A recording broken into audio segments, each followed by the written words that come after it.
Hello, friends. Welcome. My name is Lisa Graustein, and this is the second video in the second part of the video series I'm doing as part of our virtual plenary, focusing on challenging white supremacy and our minute around white supremacy. And this video is going to focus on the patterns of behavior that come out of white supremacy and show up among friends. And before I get into the video itself, I want to acknowledge that one very common pattern of white supremacy is that of individualism, that each of us only exists as ourselves. Particularly if we're white, we get to enter into spaces in the world that way. And so I want to start by acknowledging my gratitude and giving thanks for the friends who have been elders, advisors, teachers, and supporters for me in this project. And these are people who have done everything from give me feedback, help me think through ideas, held me in prayer, serve as my elder on my support committee, provide technical support, or just sort of sat with me and have been people who have helped me learn some of this stuff. So my gratitude to Amanda Kep, Becky Phipps, Khaled Keefe Perry, Emily Savin, Evan McManamy, Fran Brokaw, Greg Williams, Heather Denkmeyer, Hillary Bergen, Honor Woodrow, Ingrid Lakey, Jay O'Hara, John Fuller, Judy Williams, Kathleen Kirby, Kathleen Wooten, Christina Keefe Perry, Leslie Manning, Lorena Boswell, Lori Martin, Melody Brazo, Noah Merrill, Mia Thomas, Neonu Span, Nora Spicer, Polly Atwood, Sarah Burke, Sarah Hubner, Sarah Cushman, Wendy Sanford, and there's many, many others. My home meeting of Beacon Hill, New Haven Friends meeting where I grew up, the Young Friends community, which is where I feel like I really learned how to be a Quaker, both as a young person, as an adult in service there, and to our wider yearly meeting. So I take full responsibility for the content of these videos, but if you find them accessible or useful, gratitude to these and many other folks who are helping me get them out there and put them together. So we're going to talk about patterns of diversity or patterns of behavior, and this is a term that I learned from Neonu Span in my work with her in the Beyond Diversity 101 program. And they're behaviors and ways of being that work to maintain systems of oppression. We're taught them implicitly and explicitly from childhood, and every pattern of white supremacy I'm going to name in this video today are ones that I've actively and passively participated in, things that I have done, things that I have done with other people. They're patterns about how society expects us to navigate difference and power. And so in today's video, because we're talking about race and because I'm a white person, I'm mostly focusing on the patterns of behavior that support white supremacy that white people enact, because that's the experience I can speak from. There are ways that different groups of people of color are taught to support and maintain white supremacy as part of growing up in a white supremacist society. But I'm not going to speak to those today, but I invite friends of color to have those conversations among themselves as part of our greater work here.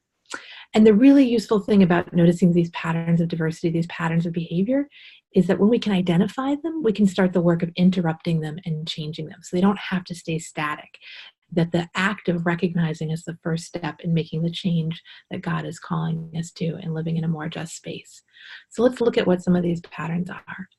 One of the really big patterns at the core of any system of oppression, including white supremacy, is the notion of othering, that somehow some group of us is separate from the rest of humanity. And so in this case, under white supremacy, the other exists to meet the needs of the dominant group. So in white supremacy, people of color are set up to exist to meet the needs of white people, similar to how in sexism, women exist to meet the needs of men as the dominant group. And that one of the ways that this particularly shows up, and that I've seen it show up a bunch among friends, is that white friends expect people of color to educate us about racism. We think it's the role of people of color to do that education for us as white friends. It also can show up in how white friends tokenize friends of color. And I've had a number of friends of color share experiences with me where they will be the single person of color on a committee. Another person of color gets put on that committee and they get moved to a different committee, because if we have like one person of color, we're diverse and we've got to spread people out, as opposed to really looking at what are the gifts these friends have to offer, and where also it might be beneficial for friends to not be the sole person of color in a space. Othering also aligns with patterns of centering white norms, expectations, experience, needs, and voices. Because when we other somebody else, we say, your experiences, needs, and voices aren't important. And so othering allows us in Quakers to continue to center whiteness as opposed to centering the diversity of friends and how we show up. And so I also want to name some of the things that I think we in our faith tradition have to offer that help us counter these patterns. So we're not separate from each other, because at the core of our faith is belief that there is that of God in every human being. And so our job as Quakers is to seek out that of God in each other. And we can't be separate from each other. We can't other people if we are acknowledging each other's humanity and divinity. That doesn't mean we don't see color. We still acknowledge the role that race plays in shaping our heritage and our current realities, but we don't see ourselves as separate from each other. When it comes to how people are told to exist in relationship to each other, because we believe in continuing revelation, and I hope continuing revolution, we have a responsibility for the practices that make us open to what God's teaching us. And this means the spiritual disciplines, the social disciplines, the continued commitment to learning. That means we're constantly opening ourselves up to the truth God is revealing, and that truth is absolutely counter to systems of domination and othering of people. That we at our best have real attention for how we support friends doing work in ministry that is completely counter to tokenizing, that is about lifting up individual gifts that people are given, as well as perhaps identity gifts that people might hold, but doing so in a way that nurture those gifts, that nurture that human being, and allow those gifts to come through in service to all of us. And that good, healthy practice can't support tokenizing. And that we're a faith community that's committed to centering the truth. And that when we're centering the truth, we can't be centering white norms. White experiences can be part of the truth, but they can't be centered as only the truth. That when we center the truth, we have to center the whole of the human experience. We have to center the array of realities that people live in, and we have to center the truth that God is calling us to.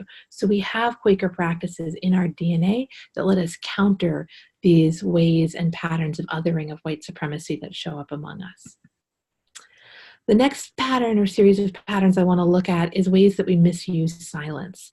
And so silence is core in New England Yearly Meeting to how we practice our faith, but we often can use it in ways that are counter to being faithful.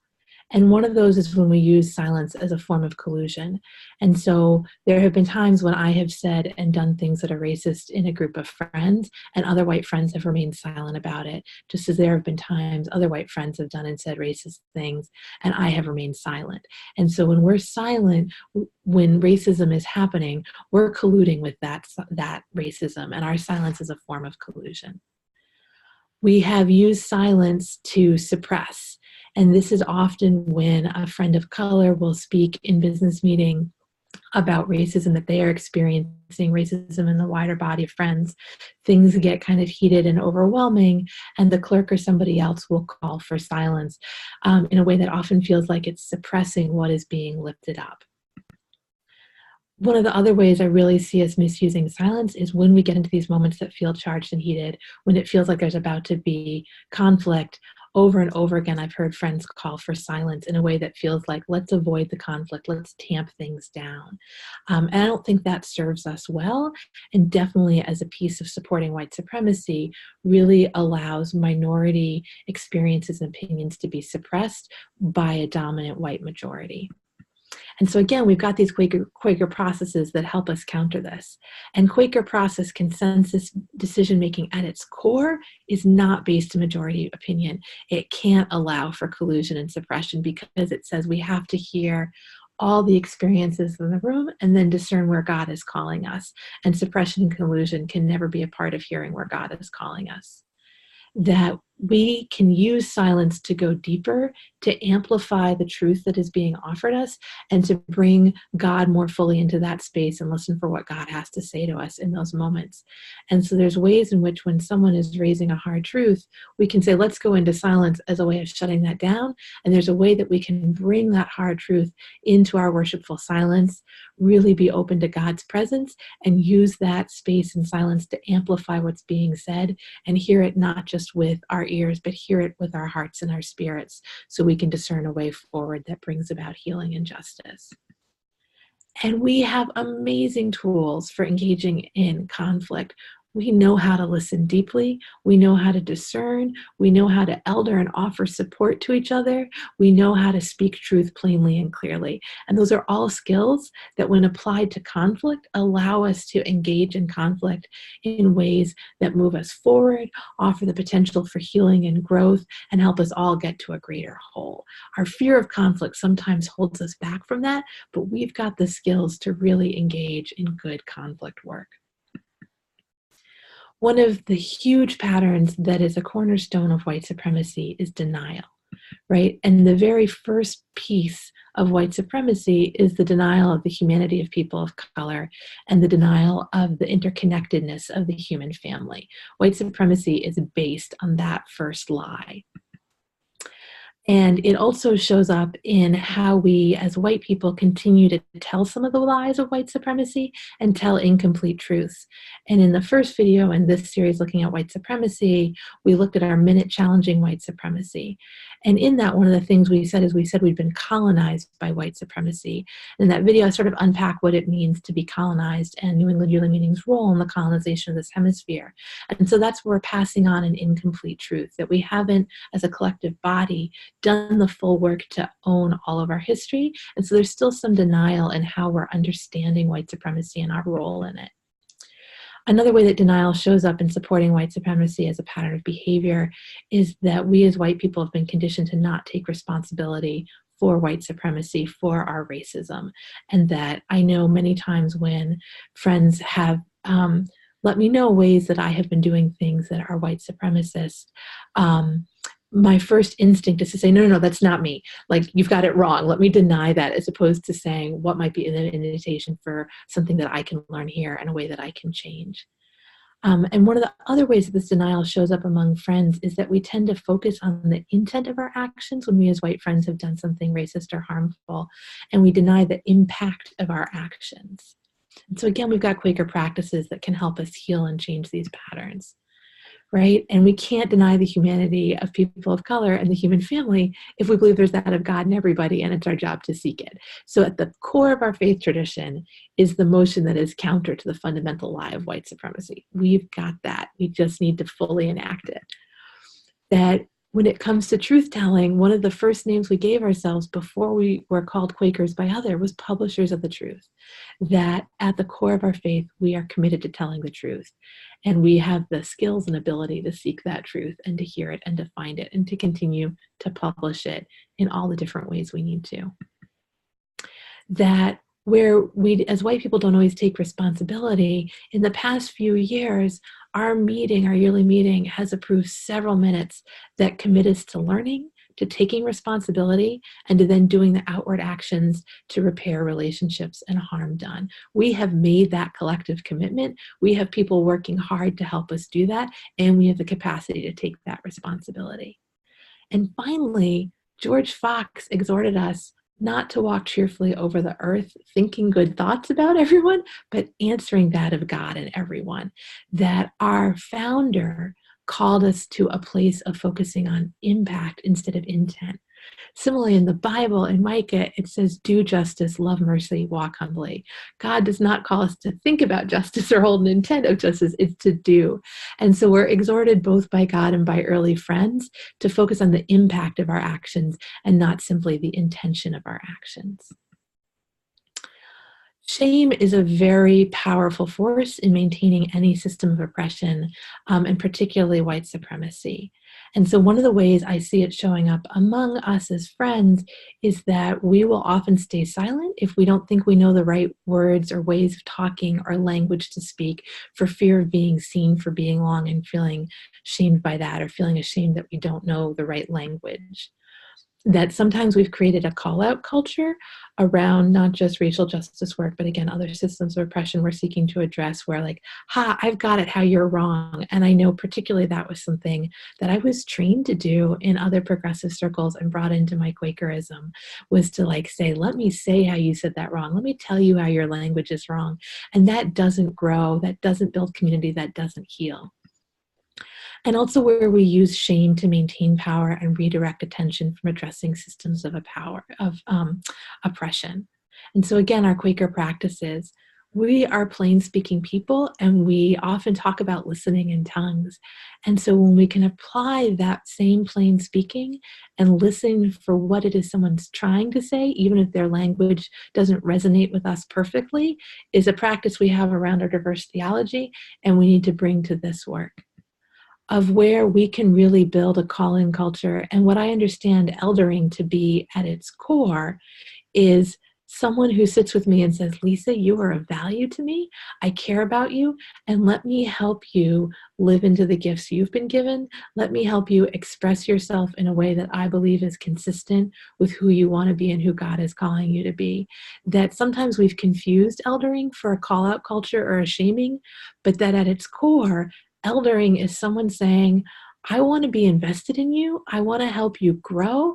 I want to be with you, and I want to help you be rightly ordered. And I can't think of a more loving thing to say to somebody than I want to invest in you. I want to help you be more rightly ordered.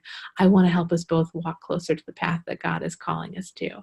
And so where we can shift from a call out culture to a call in culture and really revitalize eldering as a tradition that helps us all grow and learn and expand the riches of our community. And then where we often can use shame to maintain power or redirect attention, where we remember the grace of stepping into full truth telling, even if it's the hard truth telling, and we remember that healing is possible. That I know when I feel shame for things that I have done that have been racist and harmful to other people, that shame doesn't serve me or anybody else. And when I can step into the place of saying, I did that harm, I'm really sorry, please work with me to let me know how I can further make amends and work to heal this.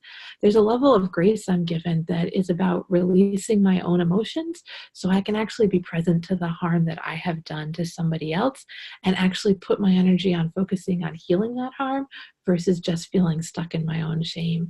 And that's still an ongoing task for me to learn how to do continually and not stay in that place of shame, but that our faith tradition says that that is always possible and it is accessible to all of us. The next pattern I want to look at is sort of a dual one of defensiveness and kind of a victim mindset. And again, this shows up in many systems of oppression, and particularly in white supremacy. And so in white supremacy, there's this notion that some of us are the good white people, so we're not responsible. I'm not the really bad racist over there. And that can show up both when we're in a group and somebody else who's white says something that's more racist. And if I can separate myself from them, I'm going to be the good white person and show how they're the racist white person, as opposed to how do I step in with them and help us both learn and grow in that moment.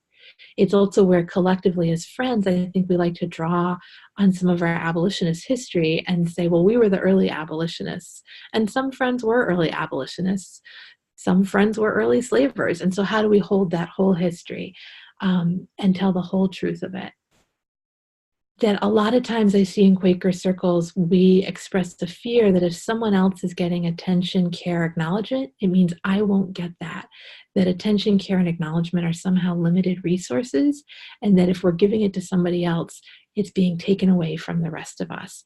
And where that shows up when friends of color exhort us to really deal with our racism, I have seen many white friends push back against that because they see it as those people getting attention versus where is the invitation for all of us to heal and grow. That a lot of times it shows up among us as white people when we use experience of oppression we have around another identity, be it class or gender or sexual orientation, as a way to step out of engaging with racism. And I know for me at times, particularly early in my journey with this work, I'd say, well, I'm a queer woman, so I know what it is to be targeted by oppression, and I don't want to talk about racism.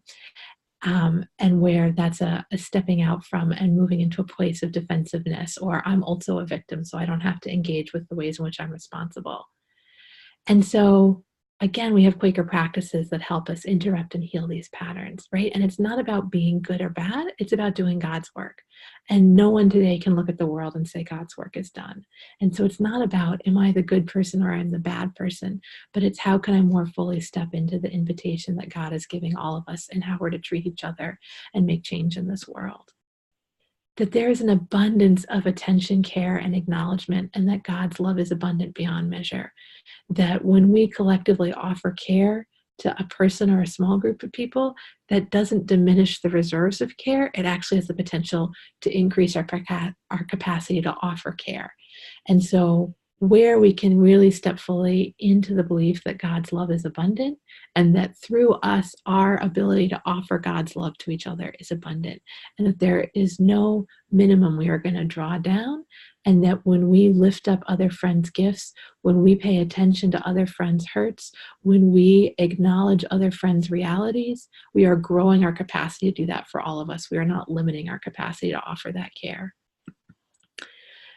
And when we as white people want to use an experience of oppression as a way of disengaging from our responsibility with racism, where the invitation is instead to use that parallel experience as a place to connect, to understand, and to respond to our own racism from a power with place with friends of color, and to remember that we can use our experiences of oppression not to check out from responding to racism, but to step more fully into that place.